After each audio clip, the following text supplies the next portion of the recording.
Olá, você confere agora as principais notícias do Brasil e do mundo desta quinta-feira.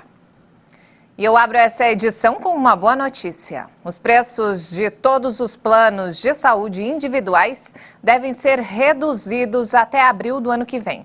A determinação é da Agência Nacional de Saúde Suplementar. A ANS tomou uma decisão inédita em relação aos planos de saúde. A agência definiu uma redução nos preços dos planos individuais. Com isso, as operadoras devem baixar o valor da mensalidade em 8,19% para mais de 8 milhões de beneficiários. A redução do preço não vale para planos de saúde coletivos, como os empresariais, e os por adesão, em que os consumidores contratam em grupo. O índice deve ser aplicado pela operadora a partir da data de aniversário do contrato, ou seja, no mês de contratação do plano. E o reajuste deve acontecer até abril de 2022. Os beneficiários de planos individuais devem ficar atentos e observar se o percentual de reajuste foi aplicado e se a cobrança está sendo feita a partir do mês de aniversário do contrato. Se isso não acontecer, a orientação da agência é entrar em contato com o plano de saúde e, caso o problema não seja resolvido, o cliente deve procurar a ANS. E olha só, o presidente Jair Bolsonaro segue internado em São Paulo para tratamento clínico, mas sem previsão de cirurgia por enquanto. Ele tem uma obstrução intestinal e teve dores abdominais. O deputado Eduardo Bolsonaro, filho do presidente Jair Bolsonaro, informou que foi retirado 1 litro de líquido do estômago do pai. Ele diz estar torcendo para que uma cirurgia não seja necessária. O deputado afirmou que o entupimento causou acúmulo de líquido no estômago, o que gerou dores abdominais ao presidente. Existe uma dobra ou aderência no intestino que faz com que os alimentos não consigam mais passar por ali. Então, isso acabou entupindo e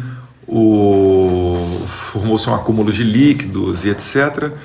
E acabou indo para o estômago. Então, o presidente sentia muita dor por causa disso. E de madrugada ele foi para o hospital, foi retirado cerca de 1 litro de líquido do seu estômago. Aliviou a dor, ele ontem estava reclamando de dor, mas dores leves. Bolsonaro está internado no Hospital Vila Nova Star, em São Paulo, desde a noite de ontem. Ele passa por uma bateria de exames para avaliar a necessidade de uma cirurgia para desobstruir o intestino. O presidente está na companhia do filho, o vereador Carlos Bolsonaro, e da mulher, Michele Bolsonaro. Na madrugada de quarta, Bolsonaro foi ao Hospital das Forças Armadas, em Brasília, e de lá foi transferido para São Paulo. A equipe médica decidiu optar inicialmente por um tratamento clínico conservador para os problemas intestinais, sem a previsão de cirurgia de emergência. Eduardo afirmou que há esperança de que o bloqueio se desfaça naturalmente, sem a necessidade de nova cirurgia. Pela primeira vez em 8 meses, nenhum estado brasileiro tem ocupação de UTI acima de 90%. A informação consta no boletim Observatório da Fiocruz. Segundo os pesquisadores, a redução das internações é decorrente do avanço da vacinação no país. A imunização tem diminuído o número de óbitos e a internação entre os grupos de risco ou prioritários. O levantamento também observou uma tendência de queda no número de mortes por Covid-19 em todo o território brasileiro entre a semana do dia 4 a 10 de julho. Essa é a terceira queda consecutiva registrada desde junho. Os especialistas ressaltam que para os números continuarem caindo, é preciso seguir com a campanha de vacinação em massa, adequar as práticas de vigilância, ter atenção primária à saúde e manter os cuidados individuais como uso de máscara e álcool em gel, lavar as mãos com frequência e manter o distanciamento social.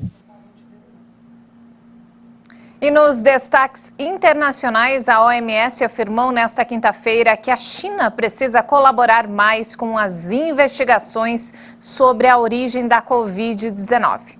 Também divulgou o resultado de um estudo que mostra que uma pessoa com o vírus da AIDS tem mais chances de desenvolver formas graves do coronavírus. A Organização Mundial da Saúde pediu que a China coopere mais com as investigações sobre a origem da Covid.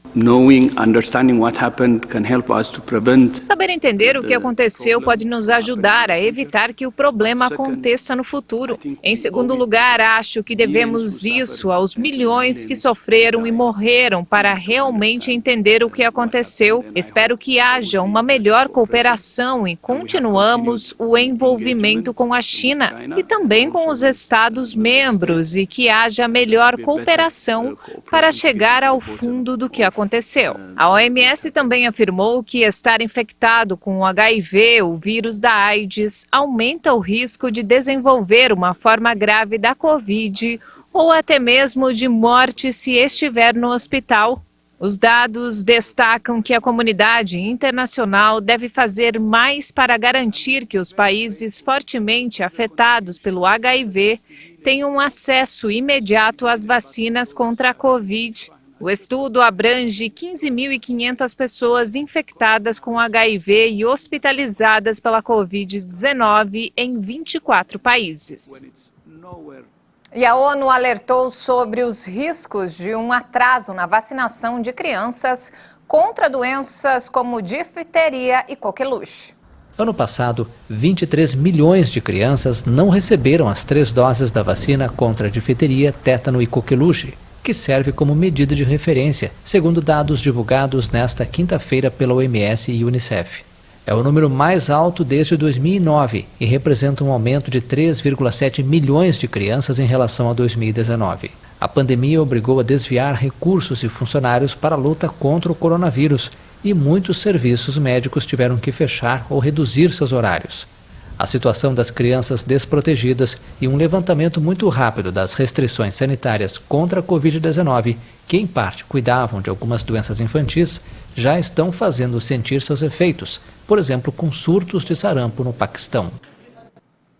E mudando de assunto, jornalistas de Hong Kong denunciam ataques contra a liberdade de imprensa.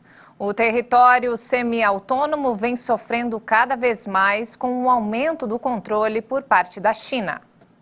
A liberdade de imprensa está em ruínas em Hong Kong devido ao forte controle do poder central na ex-colônia britânica. A afirmação foi feita pelo principal sindicato de jornalistas do território semi-autônomo, que teme a imposição de uma lei sobre a desinformação. O ano passado foi definitivamente o pior ano até agora para a liberdade de imprensa. O Apple Daily foi alvo de buscas 2 vezes e durante esse processo vimos o impacto do poder sobre a liberdade de imprensa. O relatório anual da associação faz um balanço de vários dos acontecimentos que impactaram a imprensa desde que Pequim impôs há 1 ano em Hong Kong uma lei de segurança nacional que se transformou no principal instrumento de repressão contra os dissidentes. Os autores do relatório citam particularmente a prisão do magnata da mídia Jimmy Lai, uma das figuras do campo pró-democracia, e o congelamento dos ativos de seu jornal Apple Daily, que levou ao fechamento de um dos veículos mais críticos à política do governo central.